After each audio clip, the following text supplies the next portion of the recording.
يا مساء الفل عليكم. انتوا ليه ما بتعملوش صابون في البيت وتوفروا وتدبروا كده بدل الدنيا الغالية اللي احنا فيها دي؟ طيب بصوا بقى، ب20 جنيه بس وانا بوريكم الكيس اهو قدامكم. هنعمل 6 لتر صابون مركز، وتقدري تخففيه كمان ل8 لتر لو انت عايزة.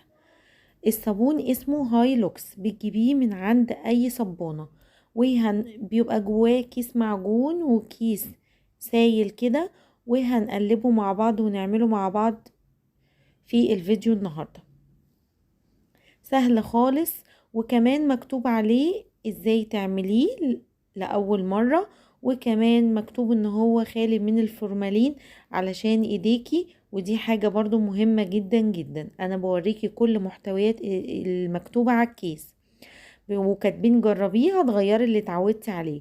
فعلا انا بقالي فترة كنت بستعمله، حلو جدا جدا.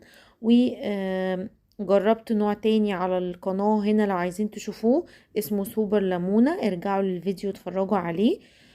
بس كمان عايزة اقول لكم ان ده اقوى واحلى من سوبر ليمونة، بس ممكن تدوخوا عليه شوية عقبال ما تلاقوه.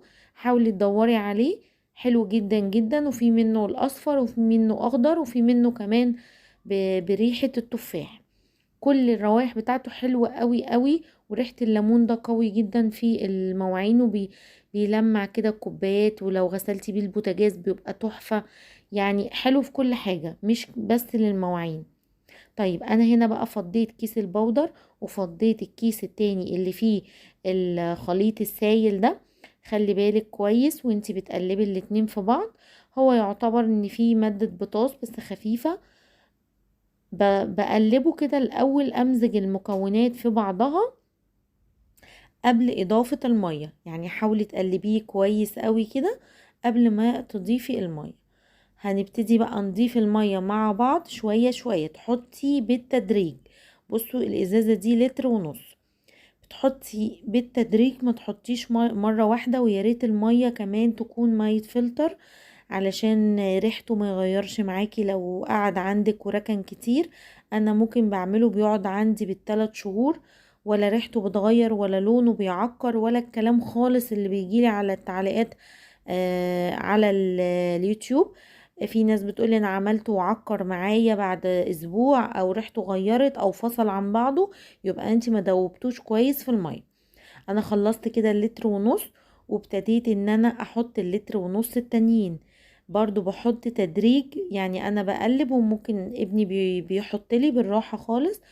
آه سيبك بقى من الرغوة اللي بتحصل دي، مفيش اي مشكلة. اهم حاجة ان انتي تقلبي وتكوني بتعمليه في حاجة واسعة علشان تقلبي فيه براحتك، ما يبقاش حاجة ضيقة وتفضلي تدلدقي وما تعرفيش تقلبيه وتمزجيه كويس. هبتدي بقى زي ما انتوا شايفين كده، انا بوريكم ان انا بضيف قد ايه. كده ال3 لتر خلصتهم. وبقلب قبل ما احط اي حاجة تاني. وعندي لتر اهو تاني، يبقى انا كده حطيت 1.5 لتر ولتر ونص، 3. وادي كده اللتر الرابع. وهبتدي ان انا اخلطه كويس قوي.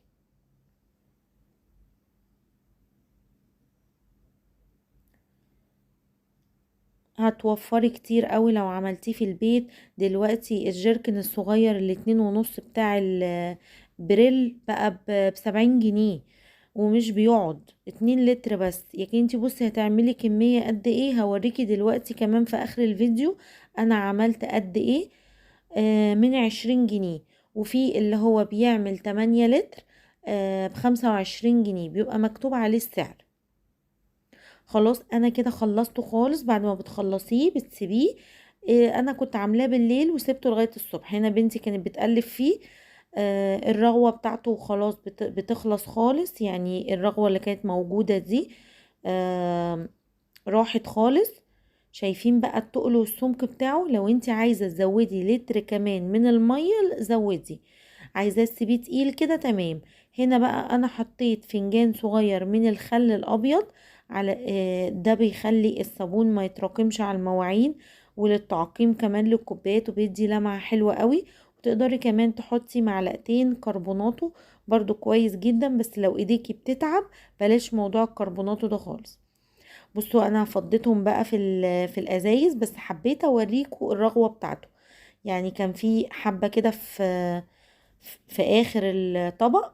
بصوا الرغوة بتاعته على السبونش عاملة ازاي، جميلة جدا ورغوته عالية قوي. بصوا بقى طلعنا قد ايه من الكيس، هتوفري كتير جدا. يعني الجيركن ده بتاع بريل 2 كيلو ونص، والازازة اللي ورا دي حوالي كيلو الا ربع، وازازتين من البريل الصغيرين، وكمان مليت الازازة نص الازازة بتاعة المطبخ. يلا بقى وفري ودبري كده يا ست البيت في ظل الغلا اللي احنا فيه دوا، واعملي الصابون في البيت. شكرا ليكم، ما تنسوش اللايك للفيديو.